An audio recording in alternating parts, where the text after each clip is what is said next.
तो चलिए सीधे चलते हैं कुरुक्षेत्र के मैदान में। सोचिए वो पल जब सब कुछ बस शुरू ही होने वाला है। कौरवों का नेता दुर्योधन अपनी विशाल सेना को देख रहा है। हवा में एक अजीब सा तनाव है ना?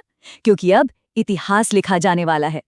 पर यहीं एक बहुत ही अजीब बात होती है। दुर्योधन को अब युद्ध का बिगुल बजाना है, अपनी सेना को जोश दिलाना है, तो जाहिर है वो अपने सबसे बड़े कमांडर भीष्म से बात करेगा, है ना? पर नहीं, उसके पहले शब्द किसी और के लिए हैं। और ये जो उसका चुनाव है ना, ये शायद पूरे युद्ध की दिशा ही तय कर देगा। तो चलिए जरा और गहराई से समझते हैं इस बात को। देखते हैं कि कैसे दुर्योधन का ये पहला मूव एक सैनिक का नहीं, बल्कि एक बहुत ही कह सकते हैं शातिर पॉलिटिशियन का है। वो यहाँ शब्दों को हथियार की तरह इस्तेमाल कर रहा है। तो होता क्या है? दुर्योधन भीष्म पितामह को, जो उसके सुप्रीम कमांडर हैं, उनको एक तरह से इग्नोर करके सीधे अपने गुरु द्रोणाचार्य के पास जाता है।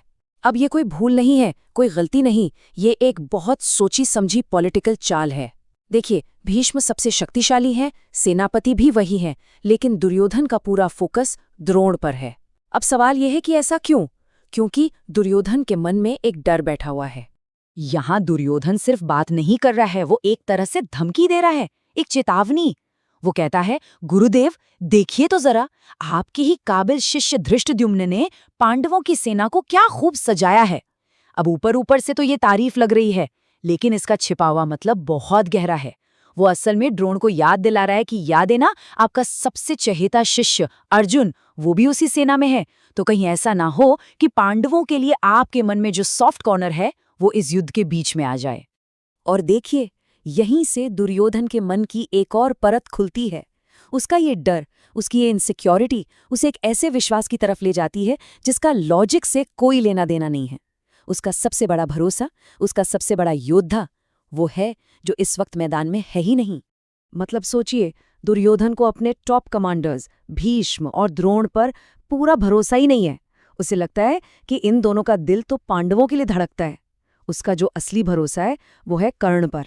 उसके दिमाग में ये बात घर कर गई है कि कर्ण ही उसका सबसे वफादार दोस्त है, सबसे बड़ा वॉरियर है, और वही उसे जीत दिला सकता है।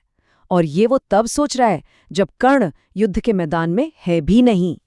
लेकिन क्या इस भरोसे का कोई आधार है हकीकत में?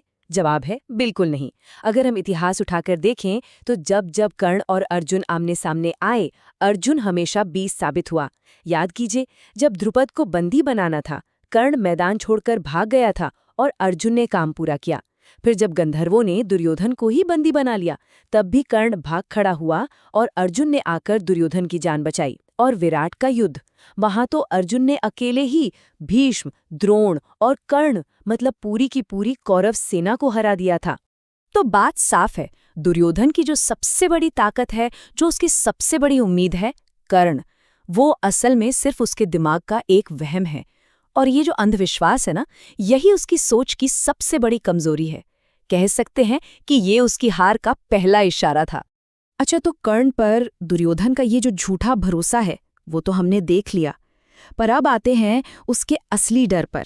और मजे की बात देखिए, विडंबना ये है कि उसे डर अपनी ही सेना के सबसे बड़े, सबसे ताकतवर योद्धा से लगता है। गीता में एक श्लोक है जो दुर्योधन के दिमाग में चल रही इस उथल पुथल को बड़े कमाल के ढंग से दिखाता है। एक संस्कृत शब्द है अपर्याप्तम। अब इसके दो मतलब हो सकते हैं। अगर हम दुर्योधन का घमंड वाला साइड देखें तो वो कह रहा है, हमारी सेना की रक्षा भीष्म कर रहे हैं, इसलिए हमारी शक्ति असीमित है, अनलिमिटेड है।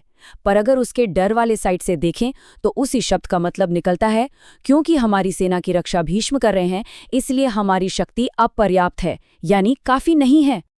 और ये डर क्यों है? क्योंकि दुर्योधन को अच्छे से पता है कि भीष्म पितामह कितने भी पावरफुल क्यों ना हो, उनका दिल वो तो पांडवों के साथ है। उन्होंने कसम खाई है कि वो पांडवों को नहीं मारेंगे। और देखिए, एक वॉरियर जिसके अंदर लड़ने की विल पावर ही ना हो, उसकी ताकत तो वैसे ही आधी हो जाती है। दुर्योधन को ये बात साफ साफ पता है कि उसका अपना सुप्रीम कमांडर पूरे दिल से नहीं लड़ने वाला। तो दुर्योधन की पॉलिटिक्स, उसका ये झूठा भरोसा और उसका ये गहरा डर, ये सारी चीजें मिलकर हमें क्लाइमैक्स की तरफ ले जाती हैं। चलिए देखते हैं कि ये सब युद्ध के उस पहले क्षण में कैसे सामने आता है, जब पहला शंख बजता है। तो जैसे ही दुर्योधन अपनी बात खत्म करता है, भीष्म जोर से अपना शंख बजाते हैं। अब दुर्योधन को क्या लगता है? उसे लगता है, वाह, मेरी स्पीच काम कर गई, दादाजी में जोश भर गया है। उसे लगता है कि भीष्म लड़ने के लिए एकदम तैयार हैं। पर हकीकत तो कुछ और ही थी। सच तो ये था कि भीष्म दुर्योधन की इन बेकार की राजनीतिक बातों से परेशान हो चुके थे। वो बस चाहते थे कि ये सब ड्रामा बंद हो और जो होना है वो जल्दी से शुरू हो। और ये बात श्लोक में साफ साफ लिखी भी है कि भीष्म ने दुर्योधन को आनंद देने के लिए शंख बजाया। मतलब ये कोई जोश की हुंकार नहीं थी, ये बस एक कर्तव्य था, अपने पोते का दिल रखने की एक कोशिश थी। वो जानते थे कि जीतना तो नामुमकिन है, पर उन्हें अपनी ड्यूटी तो निभानी ही थी। तो आखिर में ये सवाल हमारे सामने खड़ा होता है, कौरव सेना की तरफ से जो युद्ध की पहली आवाज उठी, वो क्या जीत की ललकार थी या फिर हार मान लेने की एक ठंडी आह? युद्ध तो अभी शुरू भी नहीं हुआ था, लेकिन कौरवों के कैंप में दरारें तो साफ साफ दिखने लगी थी।